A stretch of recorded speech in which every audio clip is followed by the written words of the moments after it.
दोस्तों, क्या आप भी आपके घर की सुख शांति, संतान की कमी और धन की कमी या कर्ज से परेशान हैं?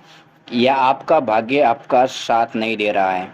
या आपके पितृ आपसे नाराज है और आपको लगता है कि आपके पितरों की वजह से आपके घर की सुख शांति में रुकावट आ रही है और आपके कार्य नहीं बन रहे हैं? तो दोस्तों, करीब 500 वर्षों बाद और 2023 की सबसे बड़ी अमावस्या, भाद्रपद अमावस्या के दिन दीपक से जुड़ा ये आसान और असरदार अचूक उपाय अगर आप कर लेते हैं तो आपकी सोई हुई किस्मत चमक जाएगी और आपकी ज़िंदगी के हर रास्ते खुल जाएंगे।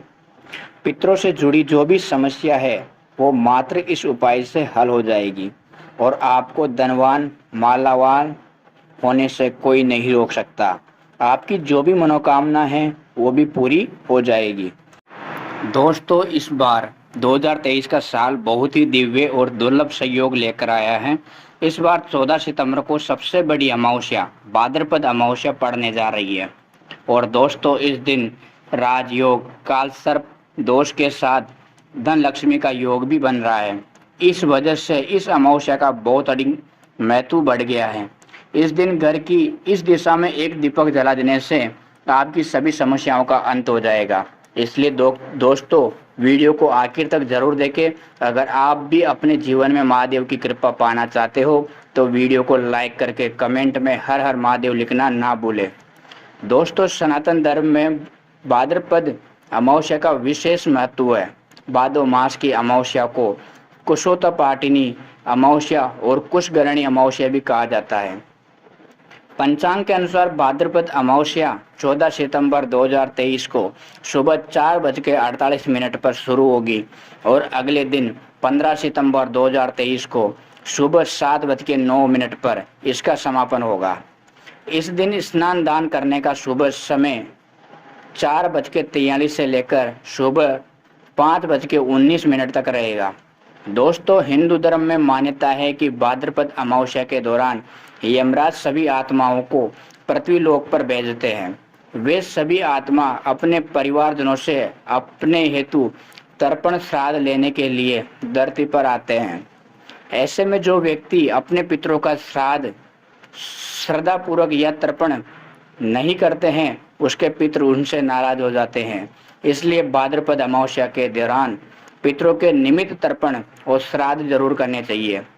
पितृपक्ष में पितरों के लिए श्राद्ध करने से परिवार के सदस्यों की तरक्की का रास्ता खुल जाता है, साथ ही पितृदोष का भी निवारण होता है। मान्यता है कि पितृपक्ष में तर्पण श्राद्ध और पिंडदान करने से पितृगण प्रसन्न होते हैं और अपने परिजनों को सुख और संपन्नता का आशीर्वाद देते हैं। दोस्तों, पितरों के निर्मित श्राद्ध और तर्पण पितरों की मृत्यु तिथि पर ही करना चाहिए, यानी जिस समय जिस व्यक्ति की मृत्यु होती है उस समय जो तिथि होती है, चाहे वो कृष्ण पक्ष हो या शुक्ल पक्ष, पितृपक्ष के दौरान उसी तिथि को उस व्यक्ति का श्राद्ध किया जाता है। जैसा कि अगर किसी व्यक्ति की मृत्यु तिथि शुक्ल पक्ष या कृष्ण पक्ष की चतुर्थी है तो पितृपक्ष की चतुर्थी पर उस व्यक्ति का श्राद्ध किया जाएगा। जिन पितरों की मृत्यु तिथि पता नहीं होती है उनका श्राद्ध सर्व पितृ अमावस्या पर किया जाता है। हिंदू धर्म में मृत्यु के बाद श्राद्ध करना बेहद जरूरी माना जाता है। मान्यता है कि अगर अपने पूर्वजों का विधि पूर्वक श्राद्ध और तर्पण नहीं किया जाए तो उन्हें इस लोक से मुक्ति नहीं मिलती है। वो भूत प्रेत के रूप में इस संसार में भटकते रहते हैं। इसलिए पितरों की मुक्ति के लिए श्राद्ध पक्ष का बेहद महत्व है। माना जाता है जिनके पितृ उनसे नाराज होते हैं उन्हें पितृदोष लगता है। पितृदोष को सबसे जटिल कुंडली दोषों में एक माना जाता है। जिनके ऊपर पितृदोष लगा होता है उन्हें किसी भी क्षेत्र में सफलता नहीं मिलती है, उन्हें जिंदगी भर दुख पीड़ा से गुजरना पड़ता है। दोस्तों, भाद्रपद अमावस्या पितरों को प्रसन्न करने के बहुत ही खास दिन होता है।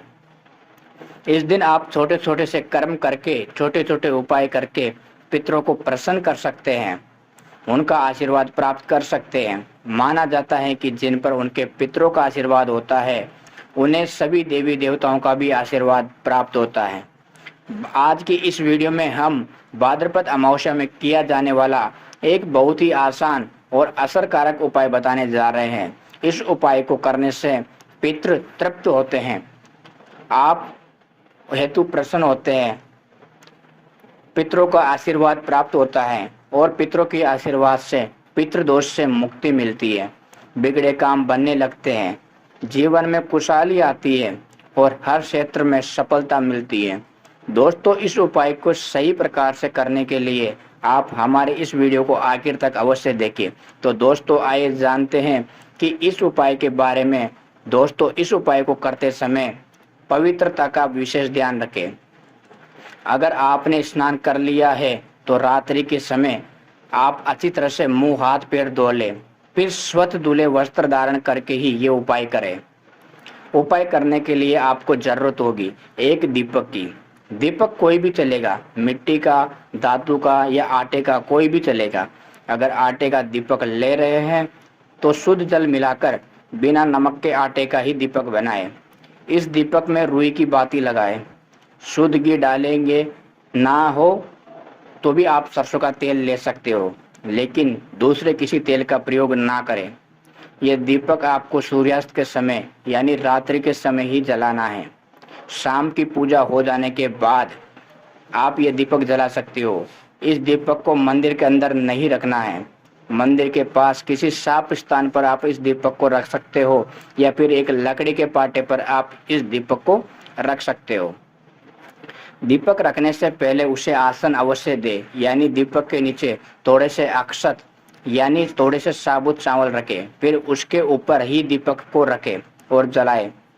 दीपक जलाते समय ध्यान रखना है कि दीपक की बाती दक्षिण दिशा की तरफ होनी चाहिए।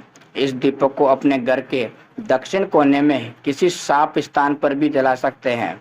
दोस्तों, दक्षिण दिशा पितरों की दिशा मानी जाती है। दक्षिण दिशा में ही पितृ लोग हैं। माना जाता है कि पितृ पक्ष में पितृ लोक से दक्षिण दिशा से ही पितृ हमें आशीर्वाद देने धरती पर आ जाते हैं। इसलिए पितरों को प्रसन्न करने के लिए, उनका आशीर्वाद प्राप्त करने के लिए दक्षिण मुखी दीपक जलाया जाता है। इससे पितरों की आत्मा को शांति मिलती है।